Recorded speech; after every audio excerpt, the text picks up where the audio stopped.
Píše sa rok 1919. Nemecko prehralo prvú svetovú vojnu, cisár abdikoval a monarchia sa zrútila. Krajina sa ocitla v chaose.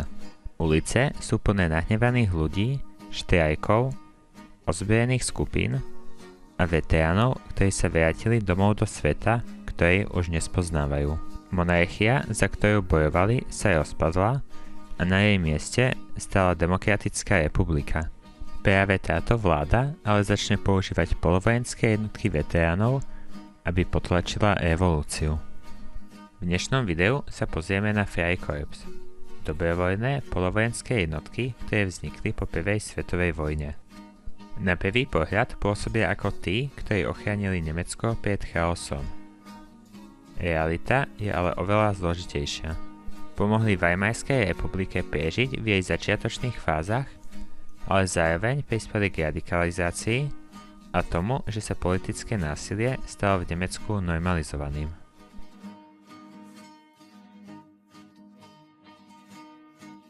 Po prvej svetovej vojne bola krajina vyčerpaná, ekonomika v problémoch a spoločnosť rozdelená.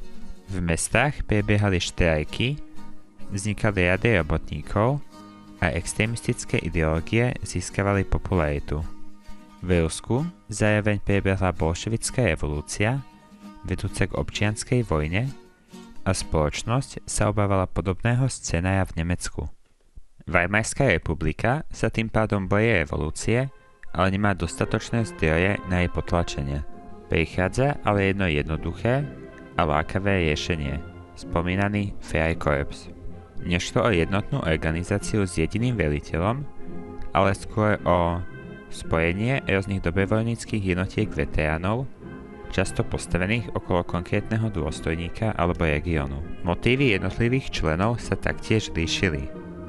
Niekto chcel nastoliť poriadok, bojovať proti komunizmu, alebo iba predísť návratu na civilný život. V roku 1919 začali v Berlíne medzi Freikorpsom a radikálnou ľavicou prebiehať ozbrojené strety. Symbolom týchto komunistických povstaní sa stalo hnutie Spartakusbund pod vedením Rozy Luxemburskej a Karla Liebknechta. Weimarská vláda na obnovenie poriadku začala nasadzovať vlastné štátne zložky, ale aj spomínané polovojenské jednotky Freikorps, ktoré boli zásadné pri potlačovaní týchto povstaní. Po potlačení Spartakovského povstania sú obaja predstavitelia zajatí a zavraždení. Situácia v Berlíne je dočasne stabilizovaná až do marca roku 1919, keď opäť prebehnú ozbrojené strety. Boje ale neprebiehajú len v Berlíne. V apríli 1919 je v Mníchove vyhlásená Bavorská sovietská republika.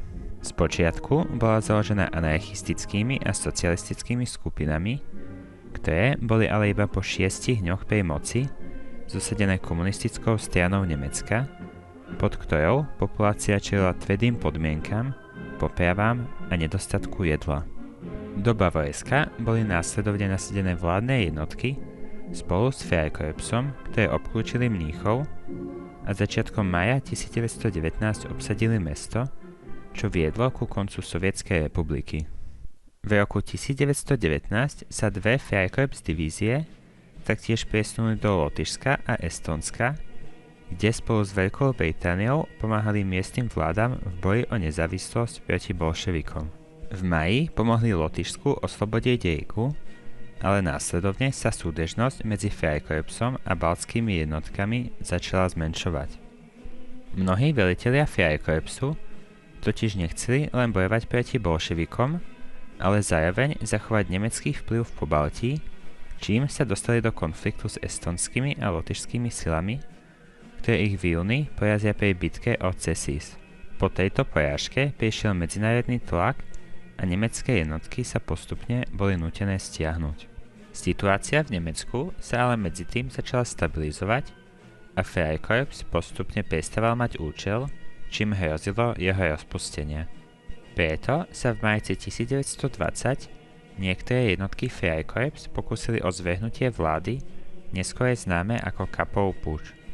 Podarilo sa im obsadiť Berlín a prevziať moc, zatiaľ čo legitímna vláda odišla z mesta. Samotný puč ale po niekoľkých dňoch zlyhal, nakoľko nezískal dostatočnú podporu a ohrozil ho masový štrajk. Po kapovom puči a pod tlakom Versajskej zmluvy začala vláda Freikorps postupne rozpúšťať, pričom ich úlohy mala postupne preberať armáda a polícia. Ich odkaz ale pretrval, nakoľko do nemeckej politiky pomohli začleniť paramilitarizmus, násilie a nedôveru voči republike. Z niektorých bývalých členov, ako napríklad Ernst Röhm, Martin Bormann alebo Reinhard Heydrich, sa taktiež stali významní nacistickí predstavitelia, čo poukazuje na prepojenie medzi povojnovými milíciami a nacistickým hnutím. Freikorps vznikol ako produkt chaosu po prvej svetovej vojne, ale jeho vplyv ukázal, ako rýchlo sa môže násilie a politická kríza zmeniť na niečo, čo ovplyvní celú budúcnosť krajiny.